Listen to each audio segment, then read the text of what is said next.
Kwa mujibu wa taratibu za dini tukufu ya Kiislamu, Muislamu mwanamume anayo ruhusa ya kumwoa mwanamke wa Kikristo. Ungerudia hiyo. Narudia tena.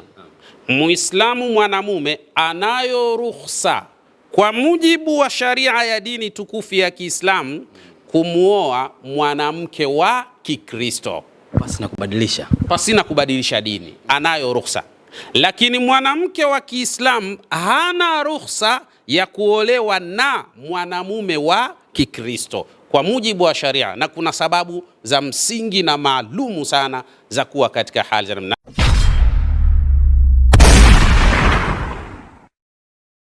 Alaikumussalam wa rahmatullahi wa barakatuhu. Naam, kwa hakika wewe ni miongoni mwa watu ambao mara kadhaa wanahubiri kwenye swala zima la imani na swala zima la kumcha Mungu. Mengi huwa yanatokea, tunakukimbilia tuweze kupata nasaha yako juu ya uhalali wa hilo kitu. Muda huu kuna ndoa ambayo imetokea siku kadhaa zilizopita, ndoa ya msanii huyu, mtoto wa msanii anaitwa Amina Vikoba. Binti yake ameolewa, anaitwa Najma, lakini mwanaume aliyemuoa anaitwa Josefu. Tulishawahi kufanya mahojiano kuhusiana na mama mtu siku kadhaa zilizopita, swala zima la talaka, lakini muda huu sasa ni mtoto ameolewa na mwanaume ambaye anafahamika Josefu. Kwako unaichukulia vipi? Ni ndoa kama vile ambavyo baadhi ya watu wanasema, ama si ndoa? Unaungana na wale ambao wanasema kwamba hapa hakuna ndoa? Sahihi. Kwa mujibu wa taratibu za dini tukufu ya Kiislamu, namna ambavyo tunavyosikia kwamba wamefunga ndoa, mmoja Muislamu mmoja Mkristo, hapa kisharia hakuna ndoa. Hakuna ndoa kabisa, kwa sababu la nikaha baina mukhtalifaini al-adiyain. Hakuna ndoa ya watu ambao wameikhtilafiana katika dini zao, yani huyu Muislamu huyu Mkristo, ndoa inakuwa hakuna. Na hasa anayeolewa akiwa ni Muislamu ndo kabisa bora. Hata anayeolewa angekuwa ni Mkristo afadhali. Kuna aqwal baina al-ulama, kwa maana zipo kauli baina ya wana wa vioni wamekhtalifiana katika hilo. Lakini hili suala la kusema ya kwamba binti wa Kiislamu ameolewa na mtu ambaye si Muislamu, kaolewa kwa misingi gani? An-nikahu arkanun, ndoa ina misingi yake. Miongoni mwa misingi wa kwanza kabisa wa ndoa, anayeoa lazima awe muslimun na anayeolewa lazima awe muslima, awe Muislamu mwanamume na Muislamu mwanamke, ndio waoane. Au wawe ni watu ambao wote wana dini moja, kama ni Wakristo wawe wote Wakristo, na kama ni Waislamu wawe wote Waislamu. Hapo ndio ndoa inaweza ikawa imesihi. Kwa hiyo kama huyu binti anaitwa nani vile? Najma. Binti huyu kama ameolewa na mtu ambaye si Muislamu, kwa mujibu wa sharia za dini tukufu ya Kiislamu, hapo hakuna ndoa, kuna uzinifu tu. Nani alosimama katika kufungisha hiyo ndoa? Bila shaka utabaini ya kwamba alosimama katika kufungisha hiyo ndoa ni wale ambao inayoitwa nini? Serikali bomani, na waga bomani, ndoa ya bomani. Huyo bomani ni nani? Ni shekhe gani? Na huyo bomani au ni padiri gani aliosifungisha hiyo ndoa? Utabaini ya kwamba si ndoa sahihi, kwa sababu ili iwe ndoa lazima iwe iende sambamba na dini tukufu ya Kiislamu, au iwe mtu amefunga kwa dini yake, inawezekana ikawa ni ndoa sahihi. Lakini kwa hii hapana, hii sio ndoa sahihi, kwa sababu vigezo vya kuwa ndoa vimekosekana. Na hii ni hatari kubwa ya watu kutojua dini. Ndio sababu inapelekea watu kuwa katika hali za kwanza kutojua dini, kutoithamini dini yenyewe, kutojua nafasi ya dini katika maisha yao. Ili ni tatizo pia, kwa sababu mmoja ana maneno anasema, man shabba ala shay'in shakha alayhi. Yoyote yule ambaye atakayekulia katika mazingira, anaona mazingira haya, labda baba na mama waliwazaa watoto hawa mathalan hawakuwa katika dini tukufu, yani hawakuwa wao wote katika dini moja, Wamekuwa mara mmoja yupo huku katika dini hii, mwingine yupo katika dini nyingine. Huyu anayekuwa mtoto katika mandhari haya, shabba alai, basi kadhalika na yeye ataiga njia zile zile. Hii inaonyesha ni kutokuwa kujua thamani ya dini zao, kutojua yani umuhimu wa kinachoitwa dini. Ndio mtu anaweza kujifanyia haya anayoyafanya. Kwa hiyo kitaratibu hapa ndoa hakuna, na hawa wanazini tu kama zinaa ya kawaida, kwa sababu zinaa ni watu kushiriki katika tendo la ndoa nje ya misingi ya sheria, ndiyo maana ya zinaa. Lakini ikawa watu watashiriki katika tendo la ndoa ndani ya misingi ya sharia, hilo linaitwa tendo la ndoa, haiitwi zinaa wakati huo. Sasa hawa kwa kuwa wao wenyewe wanahisi wamefunga ndoa, hizi ni hisia zao, lakini kisheria hapo ndoa hakuna, na wao wanaendelea tu katika swala zima la uzinifu. Na mara nyingi sana watu wa namna hii huwa inakuwa hivi, huko mbele ya safari pakitokea misukosuko ya hapa na pale, ndio kila mmoja anajifanya anaijua sana dini yake, kila mmoja anajifanya anaipenda sana dini yake. Tumesoma katika ilmu nafsi, katika ilmu ya saikolojia, nasema miongoni mwa watu ambao inatakiwa wawe makini sana ni wewe mume unapotafuta mke wa kuoa, na ni wewe mwanamke unapotafuta mume wa kuolewa naye. Lazima uwe makini sana sana. Mmoja katika vitu ambavyo huwa vinaleta shida sana, ikhtilaful adyani, ni tofauti za dini. Hapa huwa panaleta shida sana sana, kwa sababu ndoa, ukilitazama hili neno ndoa lina harfi 4 katika zile tunaita yani ikhtisar hikayatil murakkab, kwa maana kupunguza ule mpandano wa maneno. Ndio maana neno ndoa likawa na herufi chache tu, sawa. Kwa hiyo ili ndoa lenyewe ukilitazama, kila herufi moja inapotoka inazalisha neno. Katika haya maneno ambayo yanazalisha yote, ukiyatazama utaona ni maneno ambayo bila shaka ndani yake yanakutaka kuwa makini sana, lakini kadhalika ni maneno ambayo yanakuambia kabisa ya kwamba ndoa sio lele mama. Kwa hiyo kuna misukosuko mingi inaweza ikajitokeza hapo. Sasa pakishatokea misukosuko, ndio utamuona kila mmoja anajifanya sana anakumbuka dini yake, anataka kurejea kwa Mwenyezi Mungu. Sasa hivi bana, mimi nimerudi katika Uislamu rasmi. Yani huu ni uhuni na ni upuuzi. Wakati mwingine thamani ya Uislamu haijulikani mpaka apate shida, thamani ya dini yake haijulikani mpaka apate shida. Hii ni tatizo kubwa sana katika zama za sasa tulizokuwa nazo. Kwa mujibu wa sharia hakuna ndoa ya bomani. Kwa mujibu wa sharia, ndoa ya bomani ni sawa na mtu kuwa anazini tu. Yani ni sawa na mtu aje kwenu au nyumbani kwa binti fulani, alafu akajitambulishe, mimi ndio mchumba wa mtu fulani, alafu apewe na huyo mtu aondoke naye. Taratibu za ndoa hakuna, lakini lile tendo la yeye kwenda kujitambulisha tayari ndio imekuwa tiketi yenyewe ya yeye kufanya majambo yake. Ndio ni sawa na hicho kinachoitwa ndoa ya bomani. Sawa tu na mtu kaenda kujitambulisha katika uzinifu wake, basi hakuna zaidi ya hapo. Kwenye Uislamu hakuna ndoa ya serikali? Hakuna. Katika Uislamu hakuna ndoa ya serikali, kwa sababu ndoa ina vipengele. Miongoni mwa vipengele vya msingi kabisa vya ndoa, lazima apatikane anayeoa, apatikane anayeolewa. Tumeona kwa hawa wawili hivyo kipengele hicho kipo. Lakini kipengele cha pili, inatakiwa apatikane waliyul amri, anayelitawalia lile jambo. Na walii kwa mujibu wa taratibu za Kiislamu lazima awe muslima, awe muslimun, awe ni nani? Ni Muislamu. Kwa hawa watu wawili ambao wanaohisi wameoana, tunaona hii sharti imefanyaje? Imekosekana.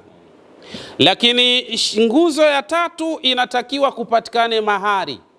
Inawezekana kwa hawa watu wawili mahari imepatikana, lakini nguzo ya uwali hapa ishakufa. Lakini kuna sharti la 4, lazima kupatikane kauli ambayo itakayotokana na muozeshaji ambaye ni shekhe anayelitawalia lile jambo. Tukasema aqidun yatadhammanuhu shar'u liibahi baina zawjain, lipatikane tamko ambalo kwa tamko hilo litahalalisha hili tendo la hawa mke na mume wanapokutana liwe tendo halali katika hali za namna hii. Kwa mazingira haya sasa, kwa kuwa shuruti hizi zinakosekana kwa hawa watu wawili, basi bila shaka hii ndoa inakuwa ni batil, haipo kabisa. Na kwa mazingira hayo, hawa wanaohisi wapo katika ndoa, wao wapo katika uzinifu katika hali ya kawaida. Ingekuwa wote ni Wakristo na wamefunga ndoa, akasimamia padiri huko katika Ukristo, tungeita hii ni ndoa, haina shida kabisa. Lakini kadhalika, au ingekuwa wote ni Waislamu na wamefungishwa ndoa na shekhe katika Uislamu, tungeita hii ni ndoa na wala haina tatizo la aina yoyote. Ndio maana ukaona leo mathalan ikitokea Wakristo wamefunga ndoa kanisani wakaoana, kisha baadaye wakaslimu, hao walioana mke na mume, hawaambiwi fungeni ndoa tena, hawaambiwi hivyo. Sheria inawaambia ile ndoa waliofunga kule kanisani ndo hiyo hiyo itaendelea kuwa halali, kwa sababu pia ile ndoa ya kanisani kule nayo pia vipengele vyake vya kisharia vimetimia. Kwa hiyo haina shida kabisa katika hilo. Lakini sasa unakuja kutuambia huyu mmoja ni Muislamu tena mwanamke, alafu wa pili ni Muislamu tena mwanamume, alafu unatuambia hapa kuna ndoa. Huku ni kuwachezea watu akili. Hapa hakuna ndoa, hii ni uzinifu wa kawaida tu. Hawa wanazini na waache zinaa. Nilikuwa nasoma komenti kwenye mtu wa posti ambaye wa kwanza kabisa kuposti taarifa hii ya ndoa. Naam. Anasema kufikia hatua hii ilivyofikia, huenda yule mwanamke alikosa Muislamu mwenzake, ndio maana akaamua kufunga ndoa na Mkristo ambaye ni Joseph. Sawa. Mimi nakataa. Waislamu wapo wengi sana ambao wanatamani sana na wanataka kuoa, wengi sana. Kwa hiyo dhana ya kusema labda alikosa Muislamu mwenzake si kweli.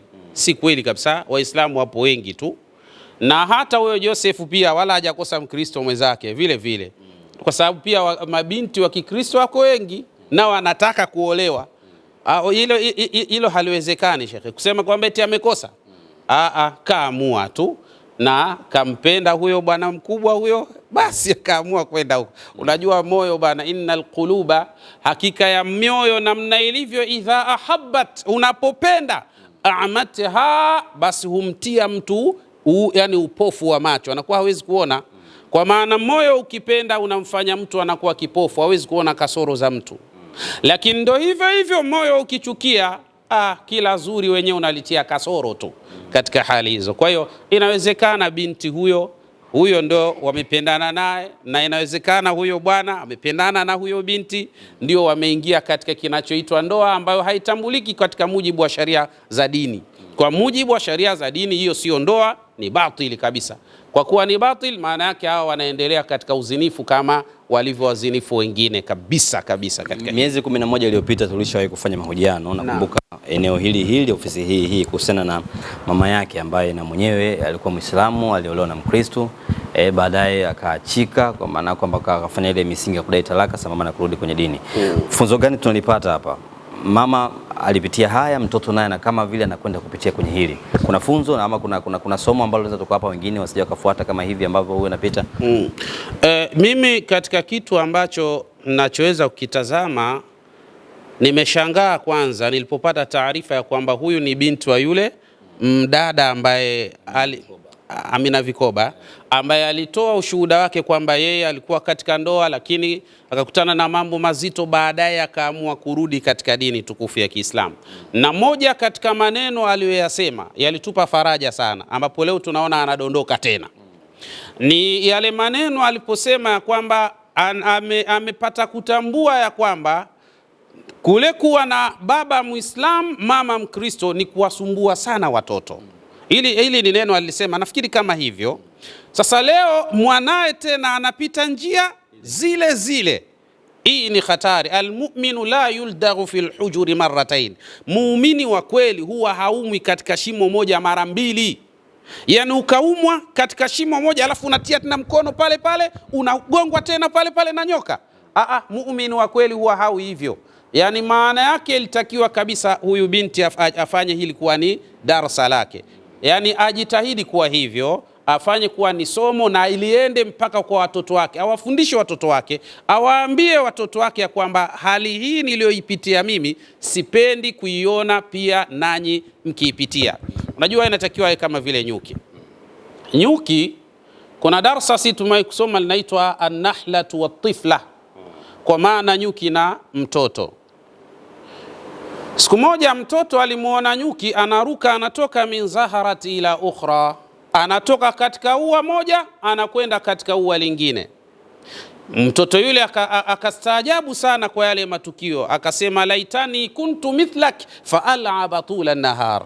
Anasema nasikitika mimi, na mimi lau kama ningekuwa kama ulivyo wewe nyuki wewe, basi na mimi ningekuwa nacheza mchana kutwa kama talabin, kama wewe jinsi ambavyo nakuona unacheza, unatoka katika ua hii unakwenda katika ua lingine.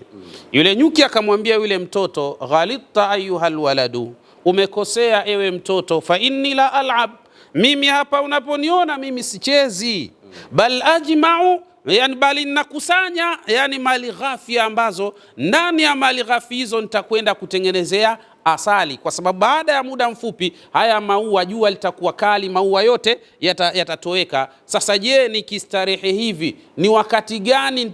Wakati huo maua yameshakufa, mimi nitaishije katika mazingira haya? Maneno haya ya mwisho ndio ambayo nayakusudia. Akasema yule nyuki, ittakhidhi li mithalan, anamwambia yule mtoto ya kwamba ewe mtoto wewe, nifanye mimi kwako kuwa ni mfano na unifanye kuwa ni somo. Somo gani? Ijma fi sigharika ma yanfa'uka fi kibarika, kusanya katika wakati wa udogo wako yale ambayo yatakayokuja kukufaa wakati wa ukubwa wako, kusanya udogoni yatakayokuja kukufaa ukubwani. Mama huyu amepata madhara, akaona madhara yaliyomfika kwa kufanya ikhtilafu al-adyan, kwa kuchanga kwa tofauti za dini baina yake yeye na baina ya yule aliyokuwa mume wake. Akaona madhara yake, badala liwe somo kwake pia kuwafunza na watoto wake, eti halikuwa somo kwake na watoto wake wanakwenda kuyapitia yale aliyoyapitia yeye. Inaonekana ni mama wa maajabu kabisa, kupita mipaka. Ni mama wa maajabu. Kwa hiyo sisi tutoe kama tanbihi, yani tanbihi, tuwazindue watu, njia hii si sahihi. Lau kama unajua katika mujibu wa sharia, ndugu yangu bwana Nyundo na mzee Hatua hapa, iko hivi. Kwa mujibu wa taratibu za dini tukufu ya Kiislamu, ili neno ni gumu kidogo na linaweza likaleta utata mkubwa sana humo katika mitandao. Iko hivi. Kwa mujibu wa taratibu za dini tukufu ya Kiislamu, Muislamu mwanamume anayo ruhusa ya kumwoa mwanamke wa Kikristo. Ungerudia hiyo. Narudia tena. Muislamu mwanamume anayo ruhusa kwa mujibu wa sharia ya dini tukufu ya Kiislamu kumwoa mwanamke wa Kikristo pasina kubadilisha dini, anayo ruhusa. Lakini mwanamke wa Kiislamu hana ruhusa ya kuolewa na mwanamume wa Kikristo kwa mujibu wa sharia, na kuna sababu za msingi na maalumu sana za kuwa katika hali za namna. Najua italeta utata sana. Kweli? Hapana. Hawa mashehe ubwabwa, maana siku hizi tunaitwa mashehe ubwabwa. Tukiongea ukweli ndo tunaitwa mashehe ubwabwa. Yani mtu anatakiwa, yani wewe uongee kile ambacho kinacho katika fikra zake yeye, ndio wewe utakuwa shekhe kweli. Lakini ukiongea kinachokhtilafiana na yeye, basi wewe ni ubwabwa tu. Shehe ubwabwa, shehe mnafiki na nini. Sasa hayo kwanza sisi hata hatushughuliki nayo, maadamu ukweli unafika inatosha sana. Hujasema sababu hapo. Ndio nakuja huko kwenye hizo sababu. Sasa sharia inaruhusu hilo. Lakini mara nyingi sana kuna kitu kinachoitwa saddu dharia. Yani kuna mlango katika sharia unaitwa saddu dharia. Saddu dharia ni kuziwia baadhi ya vitu vilivyo halali, yani vinaziwiliwa baadhi ya vitu vilivyo halali kwa sababu yani ile hatua yake ya kuingia katika haramu inakuwa ni ipo karibu mno, ndio vinaziwiliwa vitu vilivyo halali. Kwa hiyo mwanamume wa Kiislamu kumwoa mwanamke wa Kikristo kisharia inajuzu. Ndio hiyo kanisa nani, msikitini au ndoa inafungwa wapi? Saha kabisa. Sasa hapo, yani hapa sasa ilivyo, ndoa inakwenda kufungiwa wapi? Msikitini, kwa sababu mwanamume ndio msimamizi wa masala haya na ndio mwenye amri ya jambo hilo. Kwa hiyo atakwenda pale, atatafutwa walii wa huyu mtu, kwa maana walii wa huyu mtu atakuwa Muislamu, atasimamia lile jambo, yani kadhi. Sio ndugu, lakini ndugu watakuwepo kama mashuhuda watakaoshuhudia tukio lile. Kwa hiyo atatafutwa kadhi, yule kadhi ndio atasimamia lile jambo, jambo linapita katika hali iliyokuwa nzuri. Wakati sasa huyu mwanamume anaishi naye yule mwanamke wakati huo anakwenda katika nyumba yake ya ibada kuabudu kanisani, mwanamume anakwenda msikitini kufanya ibada. Wakati huo mwanamume anaendelea kumpa mauidha, kumwonyesha mazuri ya Uislamu, tabia njema, matendo mazuri, akhlaq na nini. Basi yule mwanamke anakwenda anavutiwa taratibu taratibu mpaka anaingia katika dini tukufu ya Kiislamu. Ndivyo iko hivyo. Na hata ndio maana hata ukitazama hadithi ya Bwana Mtume Muhammad aliposema tunkahul mar'atu li 40, mwanamke aolewe kwa sifa 4. Mmoja katika sifa hizo Bwana Mtume alisema lijamaliha, ni kwa ajili ya uzuri wake. Mwanamke akiwa mzuri sana aolewe haraka. Mwanamke akiwa mzuri sana aolewe haraka sana. Sasa mbona mitaani wazuri wengi waolewi? Hilo sasa ni dosari walikuwa nayo hawa wazuri, kwa sababu wazuri wengi ni watu ambao wanatembea kutokana na ile uzuri wao, wanautambia ule uzuri wao, yani wanavimba kwa ule uzuri wao. Alafu kiasi wanaume wengi pia tunaamini kwamba huyu mwanamke mzuri huyu nikimuoa huyu atakuwa sio wangu peke yangu huyu. Na wanawake wengi walio wazuri ni maharage ya Mbeya. Yani wanasema hivyo kwamba ni maji mara moja tu. Wanawake wengi wazuri yani wana tatizo. Yani kadiri ambavyo unavyomuona mwanamke anazidi kuwa na makalio makubwa, ndivyo kadiri hivyo katika kichwa zake kunakuwa na zero kubwa sana katika kichwa chenyewe. Akili ndogo kabisa. Sasa hii ni hata ndio watu wengi wanaikimbia, lakini Mtume anasema mwanamke aolewe kwa sifa hiyo. Sasa hapa Mtume hakusema kwamba kuolewa kwa sifa hizo labda awe ni mwanamke anavaa majuba, anavaa manikabu, hakusema hivyo. Kasema kwa uzuri wake. Kwa hiyo hata kama akiwa mwanamke huyo anavaa vimini, oa tu. Alafu utaanza kumuelimisha taratibu kuhusiana na uzuri wa mavazi ya kujistiri. Utamuona anaenda anapunguza kidogo. We si anavaa nguo humu juu ya mapaja, we kesho yake mletee iwe ishuke chini kidogo karibu na magoti. Siku inayofuatia ishuke kidogo, wewe mwambie alafu unapendeza kweli, nguo karibu na magoti unapendeza sana. Baada ya hapo mwambie ushushe tena kidogo. Hivyo kila jinsi ambavyo inavyozidi kushuka ndivyo unavyozidi kumwambia unazidi kupendeza na kuonesha mandhari yaliokuwa mazuri. Huyu mwanamke atabadilika. Sasa hata itazamu ya kwamba mwanamke huyu anatakiwa awe anavaa majuba ndo aolewe.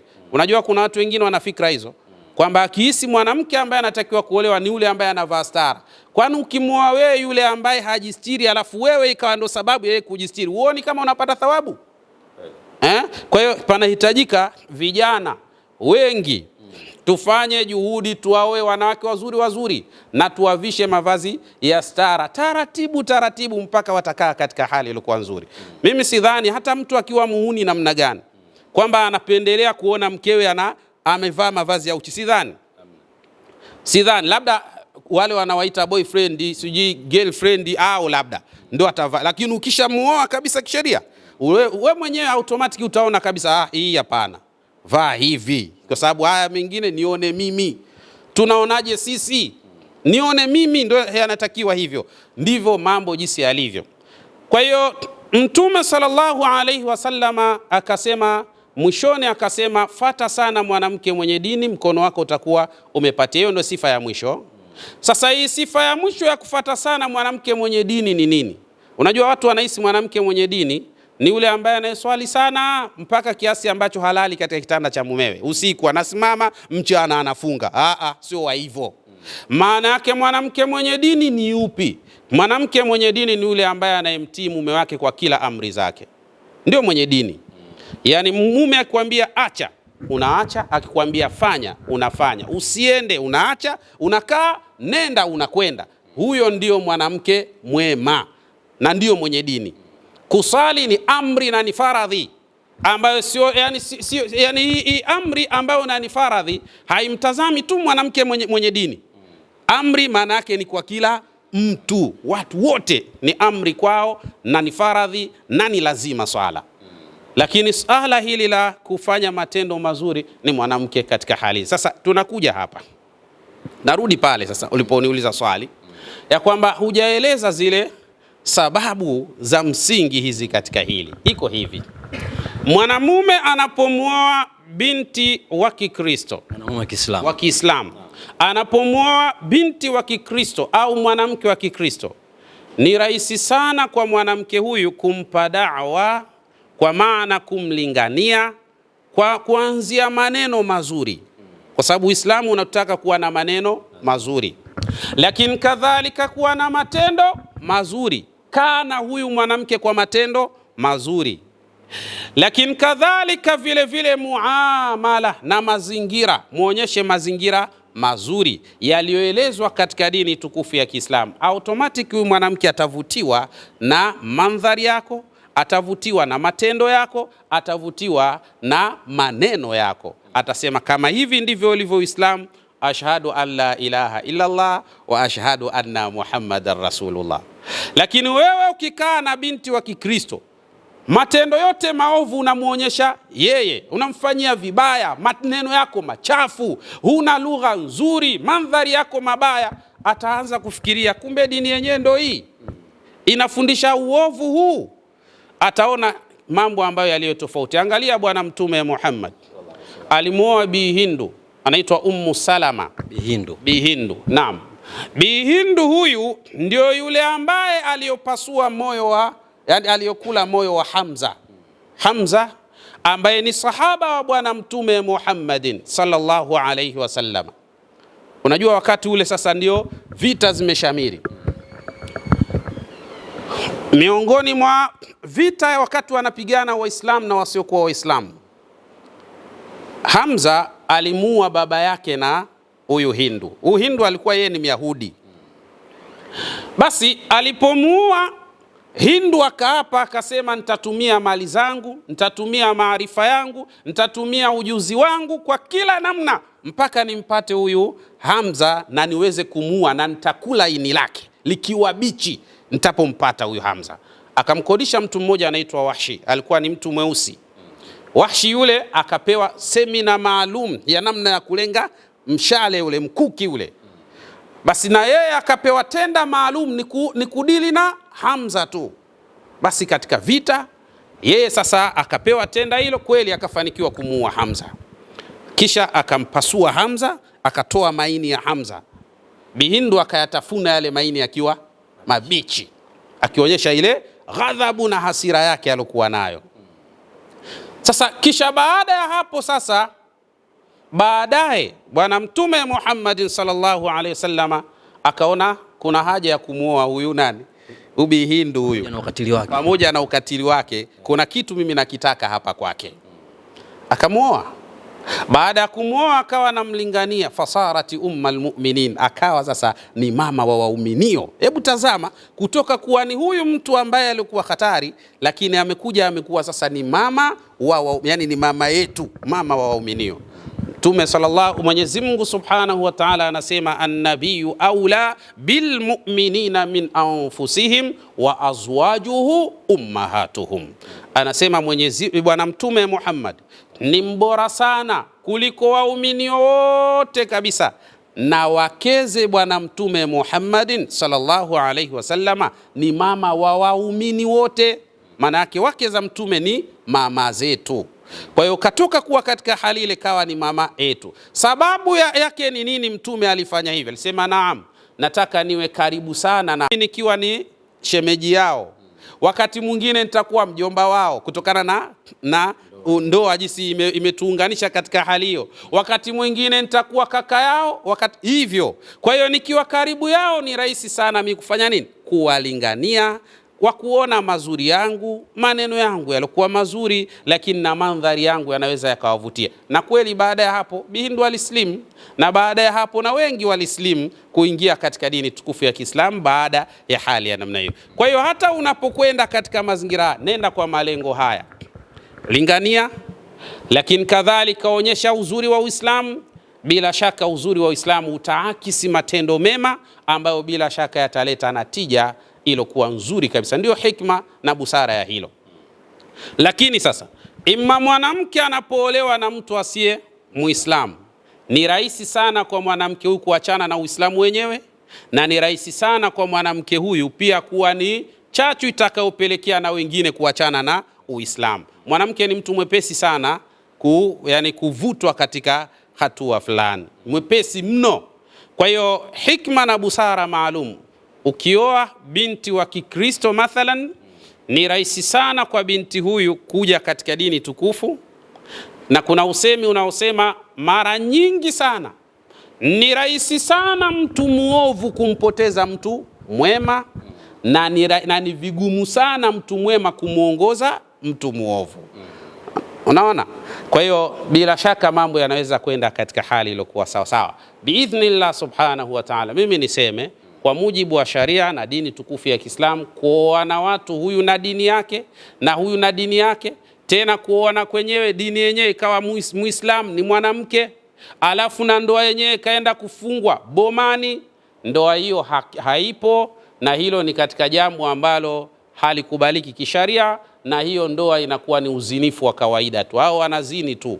Kwa hiyo ili iwe ndoa sahihi lazima iwe ndoa ya msikitini au iwe ndoa ya kanisani, wote wawe Waislamu au wote wawe Wakristo, ndio ndoa itakuwa sasa. Au kwa mujibu wa sharia katika baadhi ya madhahib, na sio madhahabi zote, katika baadhi ya madhahib ya kwamba mwanamume akiwa Muislamu, mwanamke akiwa Mkristo inajuzu katika baadhi ya madhahib. Ukisoma katika alfiqhu almadhahibi ala almadhahibi alarba'a, ukisoma yale madhhabi manne utakuta maimamu namna walivyoختلفiana katika jambo hilo. Wapo wanaosema ni jaiz, inafaa. Wapo ambao wanasema inafaa lakini kuna kaukaraha fulani hivi. Kwani Waislamu mabinti wa Kiislamu hakuna? Wapo. Basi ni karaha kwa sababu wapo mabinti wa Kiislamu. Wapo baadhi ya madhahibu wanasema hivi. Wengine wanasema hakuna karaha, ni safi tu, hakuna tatizo. Wengine wanasema mpaka akosekane, mpaka akosekane Muislamu huyu, sasa tunahofia anaweza kufanya uzinifu, aolewe hivyo hivyo katika dini yake. Unaona majambo jinsi yalivyo. Hizi ni ikhtilafu ulama. Ukienda katika masala ya fatawa za wanavyuoni katika sala hili utabaini kuna akwali nyingi sana za wanavyuoni katika kulieleza suala hili. Cha msingi ni wewe umeridhika na kauli gani. Kama umeridhika na ile kauli inayosema haifai, kaa katika kauli hiyo, ila usiwafungie njia wale ambao wapo katika kauli inayosema inafaa, kwa sababu wote wana dalili zao madhubuti. Zile ambazo wewe utaziona ni dalili madhubuti upande wako, basi jua na wengine kwao katika dalili ambao wanaziona madhubuti pia ni hivyo katika utaratibu huo. Sio ya kwako wewe tu ndo madhubuti, ya wengine haina maana. Si sahihi, hasa wote wakiwa wana vioni biidhnillah. Anaongea mtu kauli anasema cha msingi tu ni mume na mke, mambo mengine anajua Mwenyezi Mungu. Hapana, cha msingi mume na mke, mambo mengine anajua Mwenyezi Mungu. Ndio huyo Mwenyezi Mungu aloweka utaratibu. Na ndio maana ukaona hata leo mtu uwezi ukatoka hapa unaingia katika duka la mtu unakusanya tu mchele, mahindi na nini, cha msingi riziki tu. Mambo mengine anajua Mungu. Kuna utaratibu. Tafuta fedha, ingia katika duka la mtu, bana naomba mchele kilo 2, yende samama na hela ulionayo. Naomba sukari kilo 3, ndio utaratibu jinsi ulivyo. Kama jinsi ambavyo unavyoona mtu haingii tu anakwenda kuchukua vitu vya watu, basi ndio hivyo hivyo na utaratibu uko hivyo. Huwezi kuingia tu na kwenda kuchukua binti wa watu. Mmoja aliwahi kutaka kuslimu mbele ya Bwana Mtume Muhammad. Akamwambia, ya Rasulullah, mimi nataka kuslimu, niwe Muislamu na napenda sana Uislamu, lakini nina ugonjwa kamoja, mimi hako ugonjwa siwezi kukaacha. Kama utanipa ruhusa niwe naendelea nako kwa ugonjwa na nipo ndani ya Uislamu, safi, mimi niko tayari kuwa Muislamu. Akaulizwa, ka ugonjwa gani? Akasema, mimi kwa zinaa bana, siwezi kuacha kwa kweli. haka kaji mchezo siwezi kukaacha, napenda sana. Kwa hiyo naweza kuslimu, lakini hii nikawa naendelea nayo. Mtume akamwambia slim, kwa sababu cha kwanza slim kwanza, alafu haya mengine yatakuja baadaye. Akaslimu yule bwana. Baada tu ya kumaliza kuslimu, Mtume sallallahu alaihi wasallam akamuuliza swali, ndugu yangu, ushakuwa Muislamu? Naam. Uislamu unakataza mtu kuchukua haki ya mtu mwingine. Uislamu unakataza mtu kudhulumu. Uislamu unakataza mtu kuwa yeye ndo chanzo cha maudhi kwa mtu mwingine. Hautaki uwe hivyo.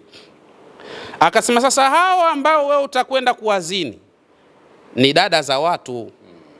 Je, uko tayari mtu aje achukue dada yako akamzini? Akasema sintoona vizuri. Basi kama wewe huoni vizuri mtu kuja kumzini dada yako, basi na wewe vile vile unavyokwenda kuzini dada wa watu, na wao pia hawajisikii vizuri. Akasema uko tayari mtu akuzinie mama yako? Akasema hapana. Yani mimi niwe baba muhuni mzinifu tu anakuja kumzini mamangu? Yani hicho hapana. Yani hicho kitu kinaniuma sana, siwezi kukubali hivyo. Basi na wewe hao utakao kwenda kuzini ni mama za watu, na wao kama jinsi ambavyo unavyojisikia wewe, na wao pia wanajisikia hivyo. Uko tayari kuudhi watu? Hapana. Je, mtu akija akamzini mkeo, nitaua mtu? Yani tena hiyo, nikipata taarifa hizo mtu kamzini mke wangu, tunatafutana ubaya, nitamtafuta na upanga, tutamalizana. Basi ndio hivyo hivyo. Na wewe wale ambao utakao kwenda kuzini nao ni wake za watu, na hao watu pia na wao hivyo hivyo kama unavyojisikia wewe, na wao ndivyo wanavyojisikia wewe. Kwa basi ya Rasulullah, kama ni hivyo ya Rasulullah, naacha kabisa mchezo huu na sita kabisa karibia katika mchezo huo. Unaona? Yani watu wanaelezwa tu yale maneno ya hikma na busara, mtu anaona ni kweli, yanaingia akilini, anaamua kuacha, na sio jazba tu na matusi na nini na mfano, maana siku hizi ndo tuko huko. Kumekuwa na malalamiko hasa sisi ambao tunatembelea kwenye mitandao na sisi ambao tunaposti video zako kuhusiana na huduma zako ambazo unazifanya kila kukicha. Kuna baadhi ya watu wametumia jina lako kama sehemu ya wao kujipatia chochote. Wengine wanasema kwamba wao ndo shediwani, wengine wanasema yale unayofanya wewe wanafanya wao. Tunawaambiaje? Tuambie hawa ambao wanafanya haya, na tuambie na hawa ambao tumewalenga huduma zetu ziwafikie. Na hasa zaidi wapi ambapo huduma zetu rasmi zinapatikana? Sawa. Huduma zetu kwanza zinapatikana ni hapa Dar es Salaam, Mbagala Kiziwiani, barabara ya lami ya Jeshini. Hapa ndipo ofisi zetu zilipo. Kwa ukiona kuna mtu anakuambia ofisi ziko sehemu nyingine, shtuka haraka sana. Lakini kuna hawa watu ambao wao wanatumia majina yetu. Hasa mtu anaweza kuchukua klipu yangu kabisa, alafu akaiweka pale ile klipu, akaijazia maneno kidogo, alafu akaweka namba zake tena kubwa kabisa hivi namba hizo. Alafu watu wakawa wanampigia kwa namba zile, na anasema yeye ndio Yusuf Diwani, na anatapeli watu kwa njia hiyo. Jamani, ndugu zangu, mimi nakupeni tahadhari.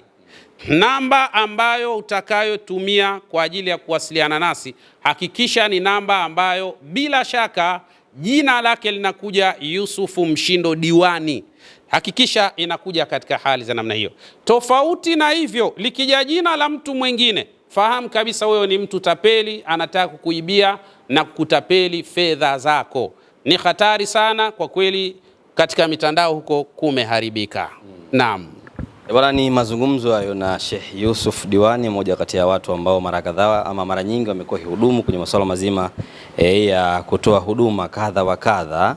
Unaweza kumtafuta kupitia namba za simu ambazo ni 0748 86 97 33 ama 0659 86 97 34. Jina ni hilo hilo, Yusuf Diwani. Kama kuna jina tofauti na hilo litatokea, basi huyo mtu sio yeye. Ofisi yake ipo Mbagala Kizuiani, hapo unaweza ukafika. Kama ukishindwa zaidi, tutafute Hatua TV, Nyundo TV. Ila usije kwenye comment YouTube. Wengi hapo ndipo ambapo huwa mnaibiwa. Mnaenda YouTube unasema niandikie namba ya shehe. Mimi huwa sijibu hiyo comment YouTube. Njoo Instagram kupitia Nyundo TV, njoo TikTok kupitia Nyundo TV, njoo Facebook kupitia Nyundo TV. Tuambie bwana, na shida ya kupata namba ya simu za Sheikh Yusuf Diwani, nitakupa ama kukufikisha. Mwisho kabisa nikwambie, kama na mara ya kwanza utazama video kunako YouTube channel yetu, usisahau kusubscribe. Thanks for watching.